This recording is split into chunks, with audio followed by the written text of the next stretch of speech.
सभी को इस मसीह का मधुर नाम से जय मसीह की। आइए प्रिय, इस समय हम परमेश्वर वचन को ध्यान करेंगे। हमारे बीच में आज यूपी से राम सरी का भाई है, जो कि परमेश्वर वचन को सुनाएंगे। आइए आज की वचन में हम शुरुआत करते हैं। सुबह के वेला में हम पहले प्रार्थना करेंगे छोटा सा प्रभु के लिए। इसके बाद वचन में जाएंगे। हम धन्यवाद करते हैं प्यारे प्रभु जी, आज के सुंदर समय दिया प्रभु जी, आपकी वचन को बांटने के लिए प्यारे पिता परमेश्वर। हम धन्यवाद करते हैं प्यारे पिता परमेश्वर प्रभु जी, आज की ये जो तेरा बीज है प्रभु जी,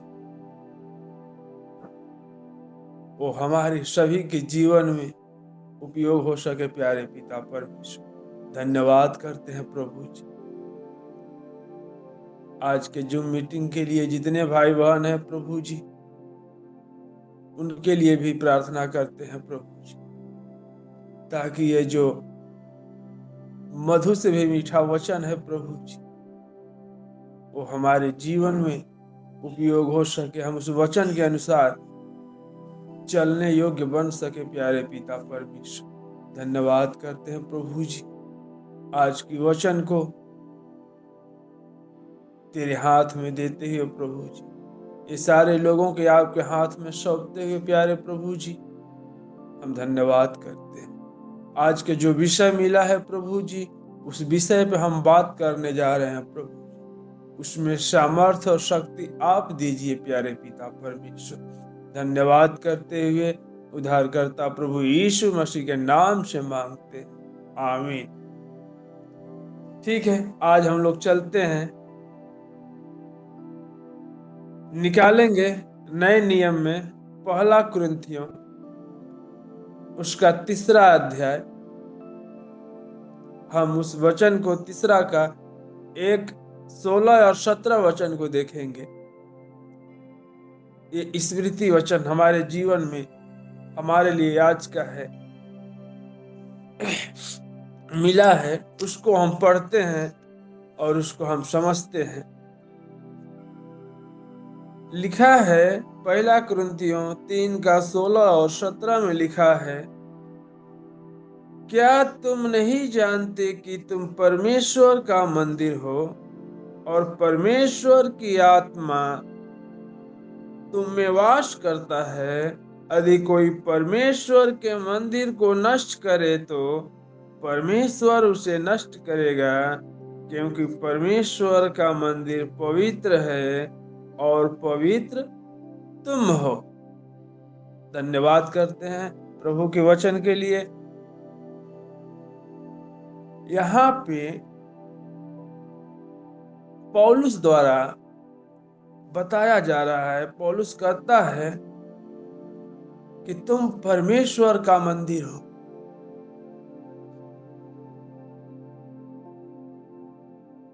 बहुत सारे ऐसे लोग हैं मंदिर में, तमाम मंदिर के खोजते हैं, तमाम जगहों पे जाते हैं,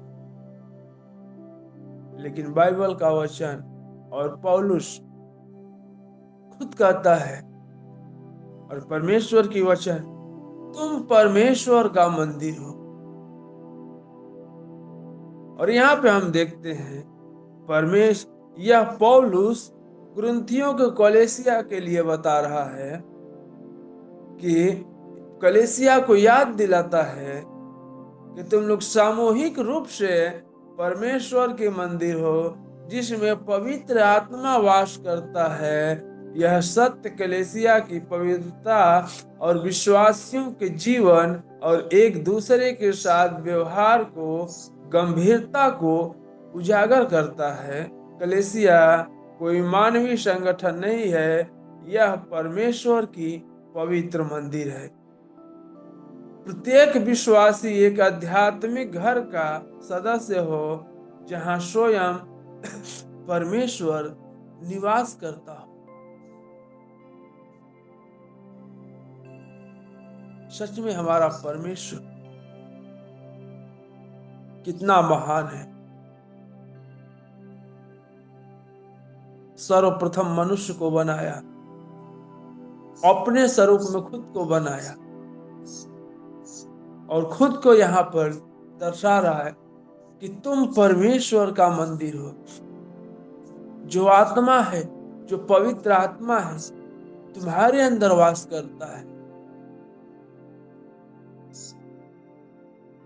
अगर कोई इस मंदिर को नष्ट करता है, परमेश्वर उसे छोड़ता नहीं है, परमेश्वर भी उसे नष्ट कर देता है।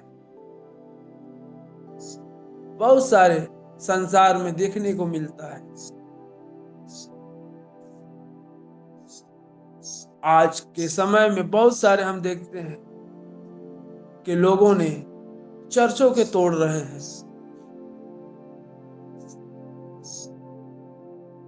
परेशान लोगों के कर रहे हैं। लेकिन बाइबल बताता है कि बल्कि वहां परमेश्वर नहीं है, परमेश्वर तुम्हारे अंदर वास करता है, क्योंकि तुम पवित्र बनो, तुम्हारा परमेश्वर पवित्र है।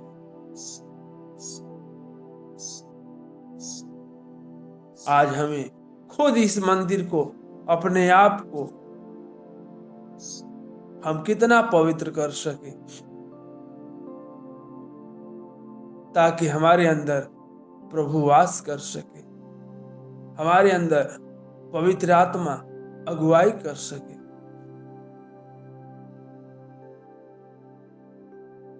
क्योंकि हमारा परमेश्वर पवित्र है और चाहता है कि मेरी संतान पवित्र हो। इसको देखने के लिए हम एक वचन को और देखते हैं। पहला कुरिन्थियों 6:19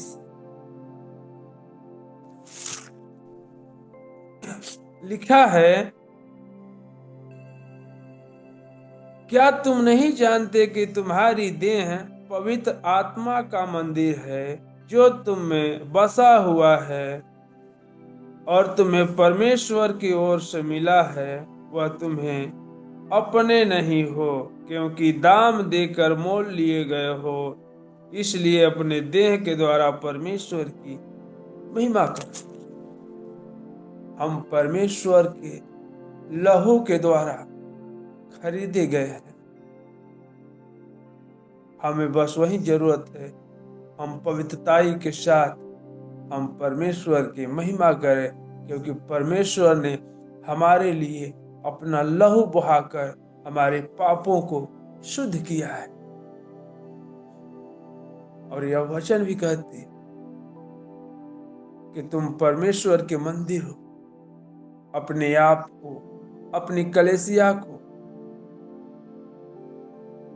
पवित्र बनाओ।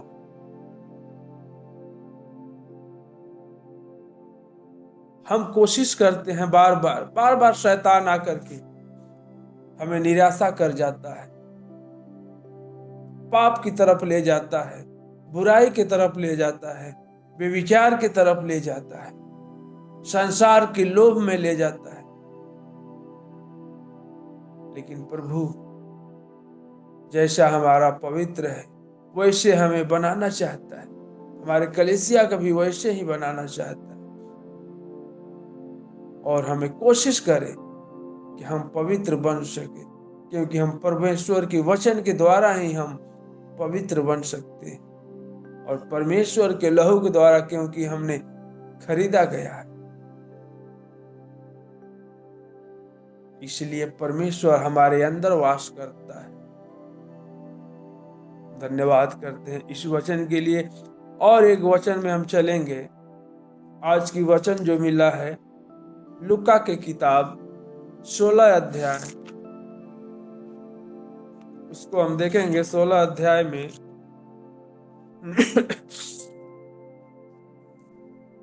19 से 31 तक लिखा है। इसमें दो मनुष्यों के बारे में लिखा हुआ है, एक अमीर और एक गरीब के बारे में लिखा। इसको हम दो तरीके से देख सकते हैं, एक आत्मिक रूप से देख सकते हैं और एक सांसारिक रूप से। परमेश्वर हमें बनाया, हमसे क्या चाहता है, लेकिन हम लोग इस संसार में क्या करते हैं, इस दोनों के बारे में हम देखते हैं। एक धनवान मनुष्य और एक गरीब मनुष्य के बारे में, जो एक दुख से, बीमारी से, पीड़ा से, भूखमरी से तड़प रहा है, यहां तक कि उसको पेट भरने के लिए थोड़ा सा अन्न या भोजन भी नहीं है, और एक आदमी के पास इतना भरा हुआ है उसको खत्म होने का नाम ही नहीं है। इतना अमीर है और एक आदमी इतना गरीब। हम पढ़ते हैं इसको कि एक धनवान मनुष्य था जो वैजनिक कपड़े और मलमल पहनता और प्रतिदिन सुख और धूमधाम के साथ रहता था। यानी कि अच्छे भोजन करना, अच्छे कपड़ा पहनना, ताव से रहना, सज धज कर रहना, सेंट मार्क तमाम प्रकार के रहना। वहीं पर एक भिखारी, एक गरीब आदमी एक रोटी के लिए तड़प रहा है। उसको आशा है कि जो अमीर आदमी खाएगा, अगर उसके मेज पर जो जूठा गिरा हुआ है, उसका विश्वास था कि हम उसी से अपना क्या करेंगे, पेट को भर लेंगे, अपने प्यास को बुझा लेंगे। यहां तक कि उसके अंदर जो पीड़ा था, जो दर्द था, जो घाव था, कुत्ते भी आकर उसको चाटते थे। लेकिन कुछ दिन बाद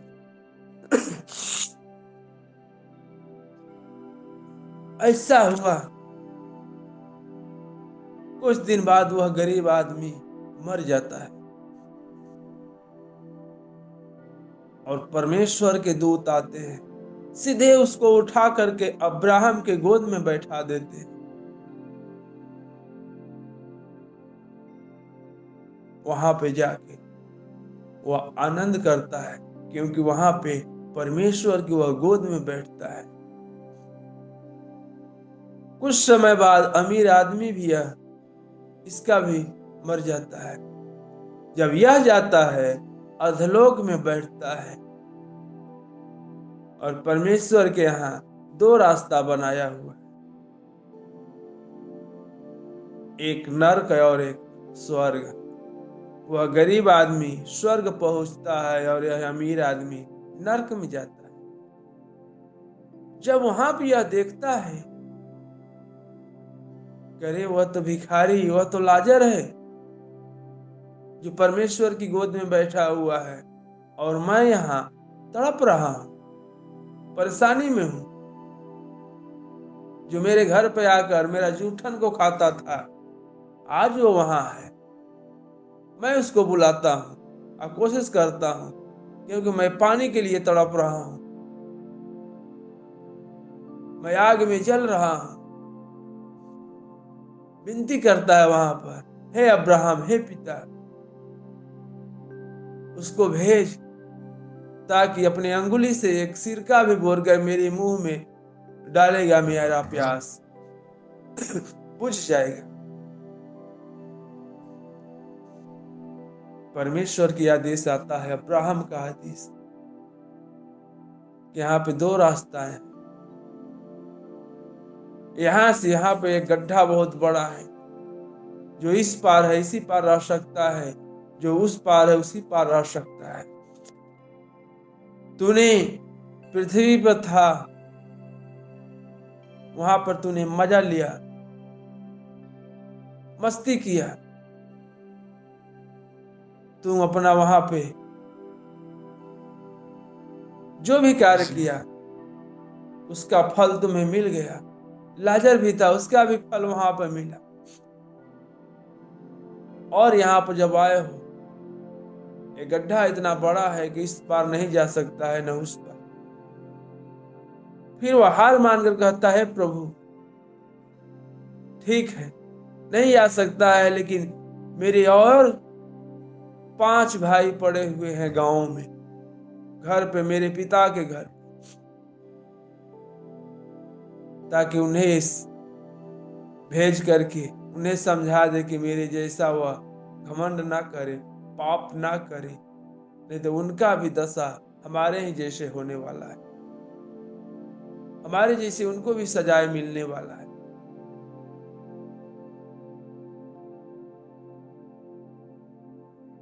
वहां मुझे पिता से विनती करता हूं कि मेरे पिता के घर भेज, क्योंकि मेरे 5 भाई सामने गवाही दें, ऐसा न हो कि उस पीड़ा की जगह में आए। अब्राहम ने उसे कहा, उनके पास तो मूसा और भविष्यवक्ताओं के पुस्तकें हैं, उनके सुने हैं। उनसे कहा, नहीं हे पिता अब्राहम, यदि कोई मरे हुए में से उनके पास जाएगा तो वह मन फिराएंगे। उनसे कहा कि जब वे मूसा और भविष्यवक्ता को नहीं सुनते हैं तो मरे हुए में से वह जी उठने को भी उनको नहीं मानेंगे। मेरे प्रियो, मेरे दोस्तों, आज संसार में जिसके पास पैसा है, घमंड है, अहंकार है, वह लाजर सिर्फ वहां जाता था अपना पेट भरने के लिए, लेकिन इनके पास इतना घमंड अहंकार था कि यह उसको देखना भी नहीं पसंद करते थे, खाना देना भी नहीं पसंद। जो कुत्ता वहां पर खा देते वही ये खा करके पेट भरते थे। लेकिन परमेश्वर की वचन बताती है हर एक मनुष्य समान है, कोई ऊंच है न कोई नीच है, सब बराबर है।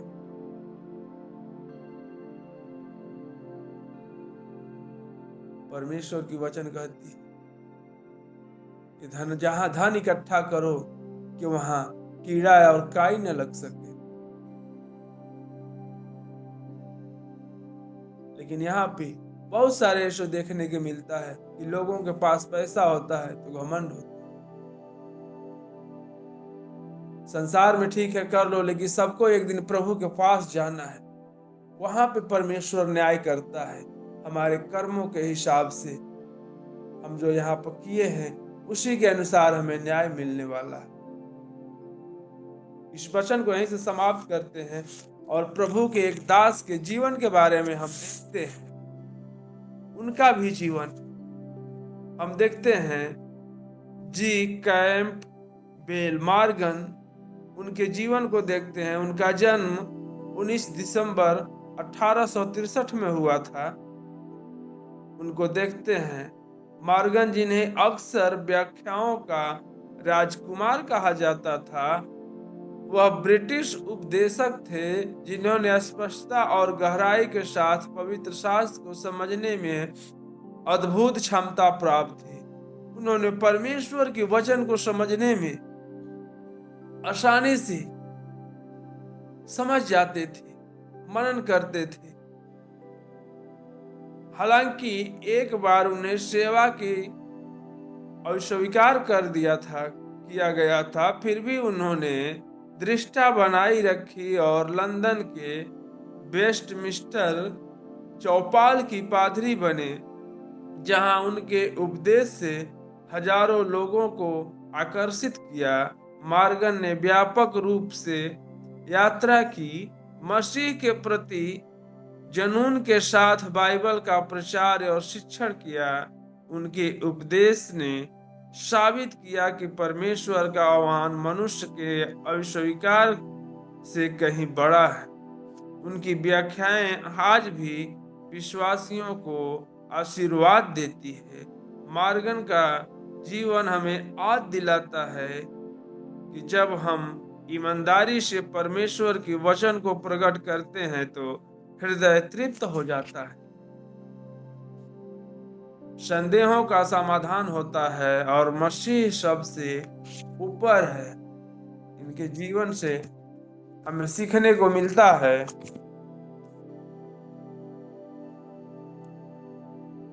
कि हम कोई भी कार्य करें, परमेश्वर से सत्य को जानते हुए और ईमानदारी के साथ हम कार्य करें, परमेश्वर उसमें आशीष करता है, आशीष देता है। हम धन्यवाद करते हैं इस वचन को। यहाँ से हम 2-3 विषय में देखें। एक पहला कुरिन्थियों का कि तुम परमेश्वर का मंदिर हो, पवित्र बनो, और परमेश्वर भी पवित्र है। हमें चाहता है कि हम पवित्र रहें। और हम और लाजर और उनका हम देखें, एक अमीर व्यक्ति का कहानी देखें कि हमें धन का घमंड नहीं करना चाहिए, परंतु धन क्या करता है? नष्ट कर देता है। परमेश्वर ने चाहता है कि जैसा परमेश्वर पवित्र है, हम एक दूसरे का सहयोग करें, हम एक दूसरे के साथ रहें, एक हम दूसरे को मदद करें। जैसे पहले कलीसियाओं में अपना अपना संपत्ति एक जगह इकट्ठा करते थे और लोगों को बांटते थे, जिसका आवश्यकता के अनुसार उसका वैसा ही सहयोग करते थे। आज भी परमेश्वर चाहता है हम एक दूसरे के साथ निभाएं और उसको जरूरत में मदद करें और उसका सहयोग करें। यहीं से अपने इस वचन को समाप्त करते हैं। आइए हम प्रार्थना करते हैं, इसके बाद हम यह समय मनोज भाई को देंगे। धन्यवाद करते हैं प्रभु जी आज की सुंदर समय के लिए जो आपने मौका दिया। प्रभु जी इस वचन को बांटने के लिए हम धन्यवाद करते हैं। धन्यवाद करते हैं सारे भाई बहन को जो जूम में जुड़े हुए हैं। हर एक लोगों के आपके हाथ में सौंपते हुए उद्धारकर्ता प्रभु यीशु मसीह के नाम से मांगते हैं, आमीन।